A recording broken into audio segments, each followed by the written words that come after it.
अस्सलाम वालेकुम, मेरा नाम मोहम्मद शुएब है और आप देख रहे हैं शेबी बिटकॉइन यूट्यूब चैनल। आज के दिन मेरा टॉपिक क्रिप्टो मार्केट की अपडेट देना है, बिटकॉइन और इथेरियम का एनालिसिस करना है, साथ ही कुछ रैंडम न्यूज़, कुछ रैंडम थॉट्स आपसे शेयर करूंगा मार्केट के हवाले से।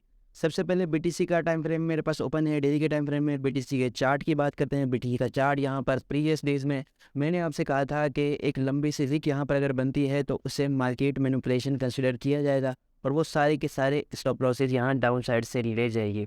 तो एग्जैक्टली वैसा ही हुआ। अब जो है उसके बाद जब डाउन साइड की सारी लिक्विडिटी उन्होंने ग्रैब कर ली तो उसके बाद उनको अप साइड की लिक्विडिटी चाहिए थी और मैंने आपसे कहा था कि अगर यहाँ पर क्लोजिंग जो है वो एक लंबी सी विक के साथ होती है तो अप साइड पर जाने के चांसेस होंगे और एक लिटल बाउंस हमें देखने को मिलेगा। तो यहाँ पर अगर हम देखें तो कल परसों के दिन जो है 27,400 के करीब ट्रेड कर रहा था बिटकॉइन, जब मैंने जो है आपको शेयर किया था अपना एनालिसिस। तो उसके बाद क्या हुआ कि यहाँ पर अप साइड पर सारे के सारे स्टॉप लॉसेस बिल्ड हो रहे थे और ऑलमोस्ट यहाँ पर हमारे पास 27,200 का जो एरिया है वो बहुत स्ट्रॉन्ग एरिया था। इसके बाद इसने अप साइड पर ब्रेक किया तो काफ़ी लोग बुलिश हुए, लोगों ने जो है लॉन्ग की पोजीशन ली तो दोबारा से नीचे आ गया।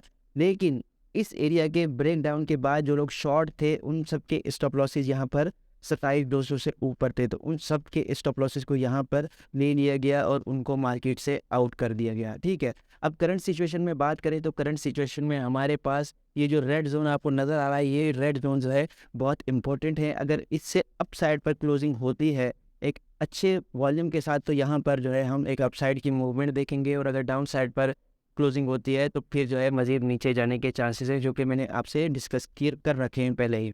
और उसके अलावा यहाँ पर बात करें तो कुछ दिन पहले मैंने आपसे प्राइस एक्शन के हवाले से बात की थी कि प्राइस एक्शन के हवाले से बीटीसी जो है वो किस तरह से वर्क कर सकता है। तो यहाँ पर ये हमारा लोअर हाई था और ये हमारा हायर हाई था। तो उसके बाद क्या हुआ, यहाँ पर जो है अपने लोअर हाई को इसने एक बार रिटेस्ट किया, ब्रेक नहीं किया और बाउंस ले लिया। अब जो है ये अपने लोअर हाई को जो है ब्रेक कर चुका है। तो लोअर हाई को जब ब्रेक किया जाता है तो उसके बाद हमारा लोअर लो बनता है और उसके बाद लोअर लो बनने के बाद एक लोअर हाई बनता है और उसके बाद एक नया लो हम देखते हैं। तो यहाँ पर अगर हम बात करें इस चार्ट की कि इसका न्यू लो कहाँ बन सकता है, तो यहाँ पर अगर हम देखें तो अगर प्राइस एक्शन के हिसाब से बीटीसी मूव करता है तो इसका जो नेक्स्ट लोअर हाई है वो उसका जो स्ट्रॉन्ग एरिया होगा, पहला एरिया यहाँ 29,000 होगा और दूसरा एरिया स्ट्रॉन्गेस्ट वो 30,000 का एरिया होगा। उसके बाद जो है ये डाउन साइड पर चला जाएगा। और अगर दूसरे सिनेरियो में इसने अप साइड पर यहाँ पर ब्रेक कर दिया इस हाई को, तो अगेन हमारे पास जो है इस हाई को अगर ब्रेक कर दिया तो अगेन हमारे पास चेंज ऑफ करेक्टर हो जाएगा और उसके बाद हम एक लोअर हाई के बाद एक नया हाई बना सकते हैं। तो इन दोनों सिनेरियोस को आपने नज़र में रखना है। उसके अलावा यहाँ पर बात करें तो ये डॉक्टर प्रॉफिट नाम का एक एनालिस्ट है, काफ़ी अच्छा एनालिस्ट है और इसको मैं क्लोजली फॉलो करता हूँ तो इसकी सारी अपडेट्स को देखता हूँ। इसने जब कहा था कि 29,500 हैपन तो हुआ, 26,000 का कहा तो वो भी हुआ। तो अब अगेन ये कह रहा है कि now I am telling you a strong consolidation range in coming between 26,000 and 27,700. This is the range where most of people will lose money because of lack of patience. यानी कि सिर्फ सब्र वाले लोग जो हैं यहाँ पर जो है प्रॉफिट बनाएंगे, जिन लोगों में सब्र नहीं है वो पैनिक होकर सेल कर देंगे। 26,700, 26,000 से लेकर 26,700 और 27,700 का लेवल कंसोलिडेशन का होगा, स्ट्रॉन्ग कंसोलिडेशन का। तो ये इसका एनालिसिस है। और उसके अलावा यहाँ पर एक और एनालिसिस का मैं आपसे शेयर करूँ तो यहाँ पर इसने की लेवल्स बताए हैं। यहाँ पर की सपोर्ट लेवल जो है 24,880 है और 22,600 है। ये दोनों लेवल स्ट्रॉन्ग लेवल हैं बीटीसी के, यहाँ से इसको स्ट्रॉन्ग बाउंस मिल सकता है। और अपसाइड की रेजिस्टेंस इसके हिसाब से 28,200 है, अगर वो ब्रेक होती है तो फिर 30,500 और 30,500 अगर ब्रेक होती है तो फिर 37,500 हमारा टारगेट हो सकता है।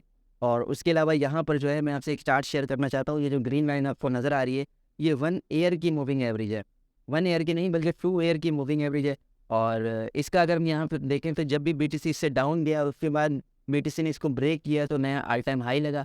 यहाँ पर अगर देखें 2012 में सिर्फ 3 महीने इसके अंडर रही और उसके अलावा 2018 में जो है 2016 में ये हमारे पास 11 मंथ इसके अंडर रही और 2019 के करीब ये 6 मंथ और अब 2022 में 1 साल से इस ट्रेंड लाइन से ये नीचे ट्रेड हो रही है। और जैसे ही ये ब्रेक होगी तो हम नए बुल रन के लिए जो है पुरुमीद हो सकते हैं।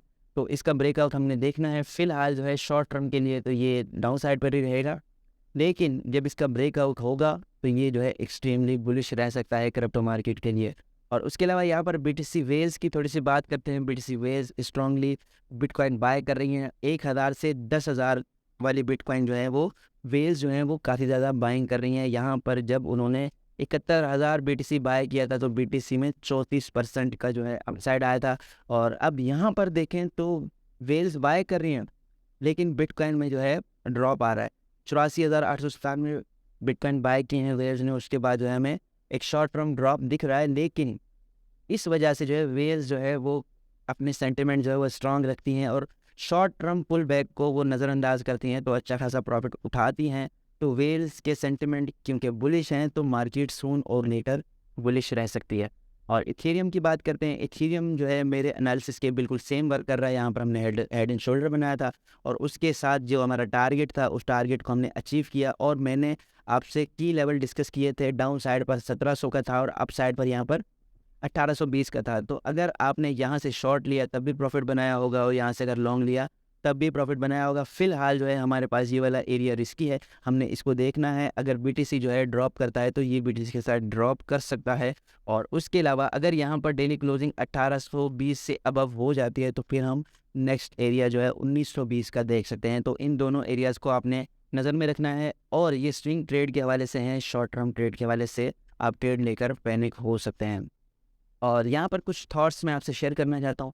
इस बंदे ने कहा है कि don't die, there is an endless amount of opportunity in crypto. यानी इसके हिसाब से जो है क्रिप्टो अपॉर्चुनिटी कभी भी एंड नहीं होती। बस आपने जो है if you can survive the fatal crash, the exit scams, the exchange hacks, the rug pulls, यानी ये मेन फैक्टर हैं जिसमें जो है आपने खुद को प्रिपेयर करना है और सबसे बचना है बड़े क्रैश से और एग्जिट स्कैम्स से। जैसे कि एग्जिट लिक्विडिटी बन जाते हैं, हम कभी भी मार्केट जो है बहुत ज़्यादा पंप करे तो हम फ़ौरन से एंट्री नहीं लेते हैं, इससे बचना है आपने। एक्सचेंजेस के हैक से बचना है। एक्सचेंजेस के हैक से हम इस तरह बच सकते हैं कि जो भी हम लॉन्ग टर्म के लिए बाय करें अपने पर्सनल वॉलेट में रखें। और रग पुल का मसला ये होता है कि कोई भी जब किसी भी क्रिप्टो प्रोजेक्ट का ऑनर जो है वो सेल करके भाग जाए तो उसको रग पुल कहते हैं।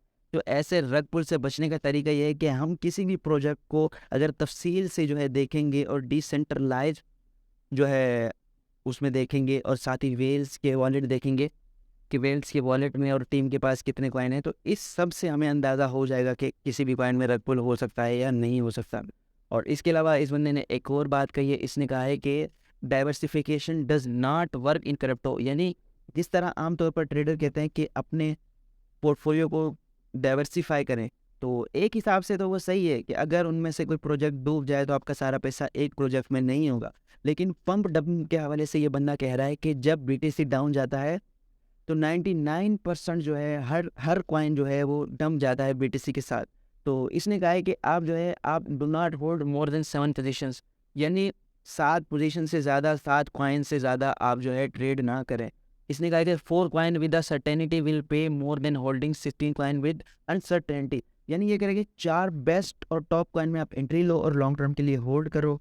ये बेहतर है कि आप 15 शिट कॉइन में एंट्री लो और बिल्कुल ही लो लेवल के जिनमें जो है रग पुल का खतरा हो या रिस्की कॉइन हो, तो बेहतर है कि आप 4 कॉइन जो है अच्छे प्रोजेक्ट इन्वेस्ट करें और लॉन्ग टर्म के लिए होल्ड करें। तो ये इसकी जो है मुझे अच्छी लग रही है बात, आप इस पर अमल कर सकते हैं। इवेंट्स की बात करते हैं। यूएस के इवेंट्स में जुम्मे वाले दिन फैट जेरमी पाउल स्पीकर्स जो हैं वो अपनी लाइव जो है स्पीक करेंगे और स्पीच के हवाले से उन्होंने डिस्कशन लेने हैं कि वो इंटरेस्ट रेट बढ़ाएंगे, वो इंटरेस्ट रेट कम करेंगे या वो इंटरेस्ट रेट पॉज करेंगे। इन तीनों डिसीजन में से जो भी डिसीजन वो लेंगे मार्केट पर उसका बहुत ही ज़्यादा इम्पैक्ट होगा। तो आपने क्लोजली वॉच करना है। अगर आप वॉच ना भी करें तो मैं आपसे लाजमी या शेयर कर दूंगा। आपने जो है मेरे साथ जुड़े रहना है, मैं आपको सारी अपडेट देता रहूँगा। ये थी आज की वीडियो। उम्मीद है कि आज की वीडियो भी आपके लिए इन्फॉर्मेटिव रही होगी। मिलते हैं अपनी नेक्स्ट वीडियो में। अल्लाह हाफिज़।